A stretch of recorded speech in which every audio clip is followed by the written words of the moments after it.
بسم الله الحمد لله والصلاة والسلام على رسول الله. اما بعد، السلام علیکم و رحمت الله و برکاته. این پیام پنجم است برای جوانه مسلمان. از مسائل خیلی مهم در راه مبارزه و در راه تغییر برای هر فرد مسلمان اون روشن بودن هدف می باشد. پس باید هر فرد مسلمان، به ویژه هر مسلمان جوانی مبارز، به این مسئله مهم متوجه باشد که باید قبل از حرکت در راه مبارزه هدف برایش روشن باشد که من حرکت میکنم، من الان مبارزه میکنم، آماده هستم که تمام دارایی خود را در راه الله خرج بکنم به خاطر خدمت دین و خدمت امت و جامعه. هدف من چی است؟ انگیزه مبارزه من، قضیه من، اصلا چرا من مبارزه میکنم؟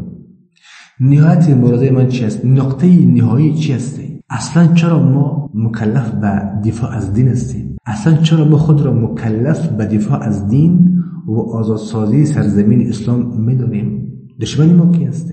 اهداف دشمن ما چی است؟ در صف دشمن ما بردید ما چی کسانی استاد می باشد؟ قضیه ما چی است؟ ما چگونه باید مبارزه بکنیم؟ تفکر ما چگونه باید باشد؟ راه مبارزه، طبیعت اون، مراحل اون چگونه است؟ باید پاسخ تمام این پرسش ها برای یک مسلمان مبارز روشن باشد. چون که به تنها گفتن که مقصد ما روزی الله عزوجل است، اسلام حاکم شد، تنها با این شعارها ما به هدف نمیرسیم. باید که بله اینم باشد و همزمان تمام این پرسش ها برای من روشن باشد و همزمان برای این آمادگی داشته باشیم تا اگر این پرسش ها اگر پاسخ این سوالا اگر برای من روشن نباشه، ما نمیتوانیم که در راه هدف به سوی هدف به شکل درست گام برداریم و برای او آمادگی لازم را داشته باشیم.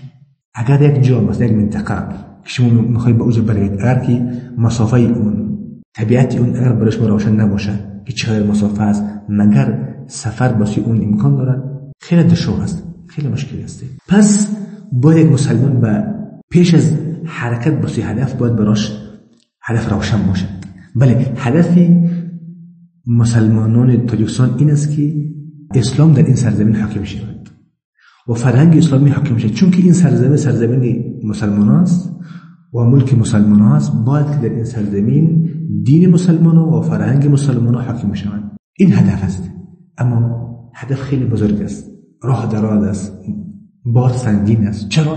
چون که این فساد و استبداد و اشغال و ظلمی که الان ما در اون قرار داریم، این نتیجه چند عصر از دوری ما از اسلام و جفا و کوتاهی در برابر اسلام است. این که ما الان در این حالت قرار داریم، این برمیگرده به چند عصر از جفای ما، کوتاهی ما در برابر دین.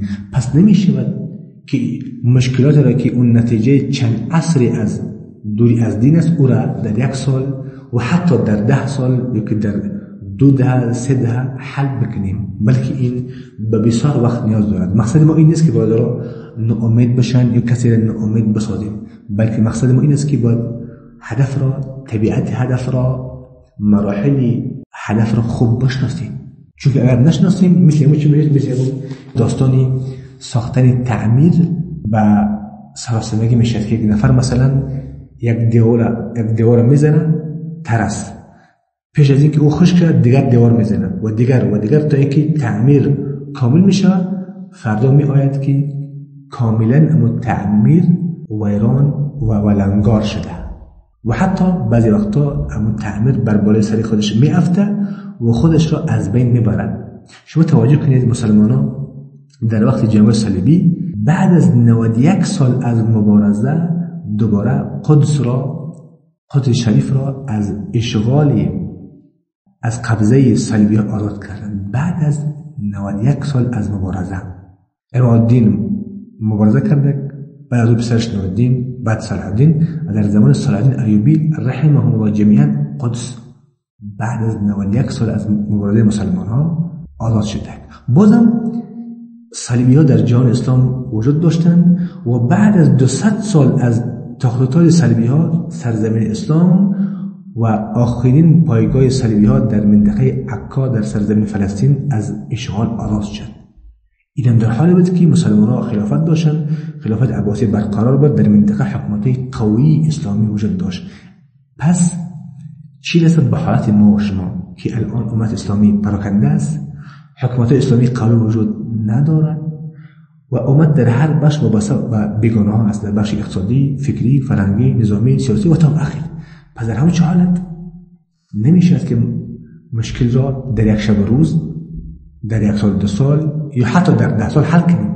لازم است که با هم دیگر نزدیک باشیم، دست به دست همدیگر بدیم و آرامانه و حکیمانه و سنجیده در راه مبارزه گام برداریم. به همین اساس همیشه گفته میشد که با در این مرحله هرچی بیشتر به انسجام و بخشش و تراحم توجه شود تا که نیرو خود را به شکل درست به کار بگیریم و تا اینکه آیسته آیسته به طرف هدف خود نزدیک بسازیم و الله پاک برای هر نسلی که پیروزی را مناسب دید، سزاوار دید، برای اون عطا میکنه. پس از عجله دور باشیم. خب شناخت هدف خیلی مهم است. هدف بزرگ است، هدف عظیم است، راه دراز است. برای آمادگی داشته باشیم و این را خوب بشناسیم تا که نیرو خود را ضایع نکنیم. و السلام علیکم و رحمت الله.